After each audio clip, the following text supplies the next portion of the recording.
The art of emotional mastery. Have you ever found yourself in a moment like this? Someone cuts you off mid-sentence in a meeting, a business partner backs out at the last minute, or a reckless driver swerves in front of you. Suddenly, logic vanishes. Your heart pounds, your vision narrows, and you become someone else entirely, impulsive, reactive, angry. In those few seconds, you risk destroying what took years to build: trust, relationships, opportunity. Seneca, the great Roman Stoic philosopher, didn't just advocate for controlling anger, he urged us to eliminate it. To him, anger was not simply an emotion, it was a temporary madness, a fire that consumes character and freedom alike. So how can we break free from this powerful emotion? How can we remain unshaken even when provoked? In this journey, we'll uncover 10 timeless strategies from Seneca and the Stoics to master your anger, regain your clarity, and live a life of calm strength in a chaotic world. Part 1. Anger, a brief madness. Seneca once described anger as a temporary madness. You may not be dancing on tables or screaming in the streets, but when anger takes hold, you enter a state eerily similar to insanity.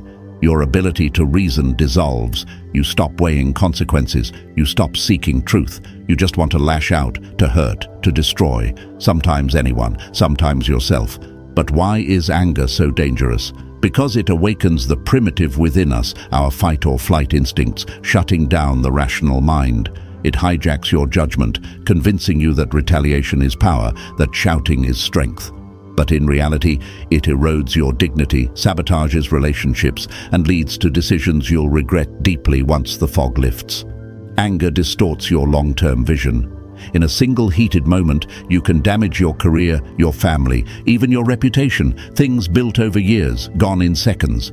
Seneca believed anger serves no real purpose. Unlike grief or fear, which can teach and protect, anger consumes. It makes us slaves to impulse. Whether emperor or commoner, no one escapes its chains, unless we learn not just to suppress it, but to uproot it completely. That is the Stoic aim, not to tame the beast, but to ensure it never rises again. Part 2. Aristotle versus the Stoics. Who was right about anger? Aristotle once said, "Anybody can become angry, that is easy. But to be angry with the right person, to the right degree, at the right time, for the right purpose, and in the right way, that is not within everybody's power." In his view, anger is not inherently bad. Like all emotions, it simply needs moderation. With the right balance, anger might even serve as a moral compass, a spark that pushes us to confront injustice. The Stoics, however, took a radically different view. Seneca, along with Epictetus and Marcus Aurelius, believed there was no such thing as good anger. To them, all anger is a failure of reason. Even when it arises from noble causes, it distorts judgment, impairs virtue, and drags us away from inner peace. According to Stoicism, allowing emotion to control your actions, no matter how justified it feels, is surrendering your freedom. So, who should we listen to? Aristotle urges us toward emotional balance. The Stoics call us toward reason's supremacy. In today's world, where outrage is instant, opinions flare online, and emotional expression is often seen as authenticity, Stoicism may be the antidote we need. Not because it suppresses feelings, but because it challenges us to pause before acting, to recognize that not every reaction deserves a response.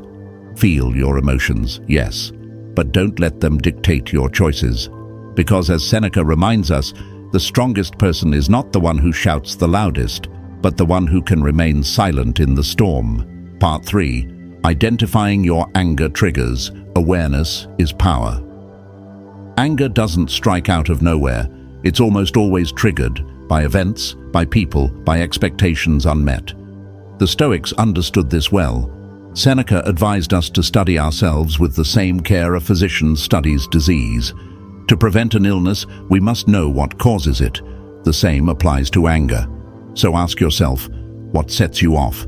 Is it being interrupted? Feeling disrespected? Running late and hitting traffic? Being criticized unfairly? Feeling ignored by someone you love? These aren't random moments. They are patterns, emotional tripwires built over years of unchecked reaction. Without awareness, you walk through life like a minefield, never knowing what will make you explode. But with awareness, you take the first step toward mastery. Try this. Keep an anger log for a week. Write down each time you feel irritated or furious. What happened? Who was involved? What story did you tell yourself in your mind? You'll quickly realize it's not the events themselves that trigger you, it's how you interpret them. Someone cuts in line and your mind says, they think I'm beneath them. A partner forgets a promise and you think, they don't care. That narrative, not the event, is what lights the fuse. Seneca believed that once you anticipate your anger, you're already halfway to defeating it. When you expect the emotion, you can prepare for it. You can slow it down. You can step back and choose reason. And that, according to the Stoics, is where real strength begins, not in control over others, but in control over yourself. Part 4. The Power of Waiting When Time Becomes a Weapon. Seneca wrote, "The best remedy for anger is delay." At first glance, this may sound simplistic, just wait, but in that one word lies one of the most powerful psychological tools ever discovered. Time disables rage. When you're angry, your brain is under siege. The prefrontal cortex, the rational decision-making part, goes offline. The amygdala takes over, flooding your body with adrenaline, narrowing your vision, pushing you toward fight or flight. In that moment, you're not making decisions, you're reacting. And reactions made in anger, they almost always cost you something. The Stoics believed that if you can pause, even for a few breaths, you give reason a chance to catch up. You give space for perspective, and often that's all you need. Try this. The next time you feel that wave rising, your jaw clenching, voice tightening, step away. Literally. Take a walk, close your laptop, put your phone down, breathe, count backward from 10. Don't respond yet. Write that furious message, but don't send it. Read it the next day. You'll likely realize it didn't reflect who you want to be. You'll delete it, and you'll thank yourself. In the storm of emotion, even a short pause is an act of rebellion. It says, I'm not a slave to this feeling. I choose who I am. Seneca believed that if more people learned to wait, the world would know fewer regrets, fewer broken relationships, and fewer wounds we later wish we could undo. Sometimes, the strongest thing you can do isn't to fight, but to wait. Part 5. Art and Music as Medicine. Soothing the storm with beauty. Seneca, ever the wise observer of the human soul, advised that those with fiery tempers should not burden themselves with exhausting tasks or endless ambition. Instead, he urged them to immerse their minds in beauty, in poetry, music, history, and the gentle refinement of the arts. This advice was more than aesthetic. It was medicinal. When we're angry, we tend to tighten, not just emotionally, but physically. Our shoulders rise, jaws lock, thoughts spiral. In this storm, logic loses its voice. But beauty, true, resonant beauty, has a strange power. It calms, it grounds, it opens the heart and quiets the mind. A melody can soften what words cannot. A painting can still the chaos without demanding an explanation. A well-told story can remind us that we are not alone in our struggle. Modern science calls this expressive therapy. It encourages us to channel emotion through creativity, to transform rage into rhythm, pain into poetry. When you write, draw, dance, or sing, you're not ignoring your anger. You're meeting it, understanding it, and giving it form. And once it has form, it no longer controls you. You don't need to be an artist to benefit. You only need to surrender to the process, to let art carry you back to stillness. The Stoics knew that tranquility isn't found in resisting emotion. It's found in reshaping it. And sometimes the canvas or the piano is a better place to do that than the battlefield of a conversation. Let your anger become art, and in the act of creating, you may find yourself healed. Part 6. See yourself in the offender, from judgment to compassion. When someone wrongs us, cuts in line, speaks harshly, breaks a promise, our first instinct is outrage. How dare they? Who do they think they are? But Seneca offers us a radically different lens. Put yourself in their shoes. Imagine being them. This isn't weakness, it's wisdom. Because the moment you look at the person who angered you and ask, have I ever done the same? You transform judgment into understanding. And from understanding, compassion is born. Ask yourself honestly, have I ever raised my voice and regretted it? Have I ever promised something and failed to deliver? Have I ever acted out of fear, insecurity, or stress? Chances are you have. We all have. We like to think of ourselves as rational, fair, kind, but under pressure, even the best of us falter. We speak when we should be silent. We act when we should reflect. And sometimes we hurt others not because we are cruel, but because we are human. Seneca believed that much of our anger stems from an inflated sense of self-worth. We expect perfection from others and often from ourselves. But when we lower the pedestal, when we remember our shared flaws, something powerful happens. The enemy becomes a mirror. And what do you do with a mirror? You don't smash it in rage. You look into it deeply and learn. This doesn't mean tolerating abuse or excusing injustice, but it means recognizing that no one is entirely innocent or entirely evil. We are all works in progress, stitched together by victories and mistakes. To see yourself in others is not to lose power, it's to reclaim your peace. Part 7. Heal, don't punish. The Stoic alternative to revenge. When someone hurts you, the natural impulse is retaliation. You want them to feel what you felt. You want justice, or at least a version of it that satisfies your pain. But Seneca, in a moment of profound clarity, asks, how much better it is to heal a wrong than to avenge one. This isn't softness, it's strength of the highest kind. The need to punish stems from anger, and anger, as we've seen, blinds. It pulls you into a cycle where pain begets pain. But healing, that takes courage, clarity, and above all, principle. Think about this. When you respond to harm with revenge, you mirror the very behavior you condemn. You become what you despise. But when you respond with discretion, empathy, or silence, you rise above the chaos and reclaim your dignity. Consider the world's prison systems. The harshest ones, built on punishment and shame, often breed more crime. But the most effective, like those in Scandinavia, focus on rehabilitation, not revenge. They ask not, how can we make this person suffer? But how can we help them become whole again? And it works. The same principle applies to everyday life. Someone insults you. Will shouting back restore your peace? Someone betrays your trust. Will punishing them bring you clarity? Seneca teaches us this truth.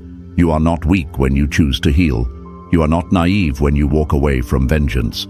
You are simply deciding that your inner peace matters more than proving a point. Part 8. Choose your company wisely, the people who shape your peace. Seneca once warned, choose companions who are honest, calm, and self-controlled, those who do not stir your anger and who can endure it when it arises. The Stoics understood a truth that modern psychology confirms. Your environment shapes your emotional life. We like to believe we are fully in control of our reactions, but in reality, we are constantly absorbing the energy of those around us. If you surround yourself with gossipers, you will begin to see people with suspicion. If you walk among the easily offended, you will become hypersensitive. And if you spend your days with angry, chaotic individuals, you too will begin to burn. This is not weakness, it is human nature. Harvard psychologist David McClelland found that the people you habitually associate with determine up to 95% of your success or failure, not just professionally, but emotionally and spiritually as well. So ask yourself honestly, who drains your peace? Who provokes you even subtly for their own entertainment? Who brings noise instead of clarity, fire instead of light? It may be a friend, a colleague, even a family member. And while you cannot always remove them, you can redraw the boundaries. You can choose how much space they occupy in your emotional life. And most importantly, you can choose to fill your inner circle with those who cultivate tranquility, who challenge you with wisdom, not with chaos. Because peace is not just something you create within, it's something you must also protect from without. Part 9. Don't go looking for offense. When ego makes enemies out of shadows.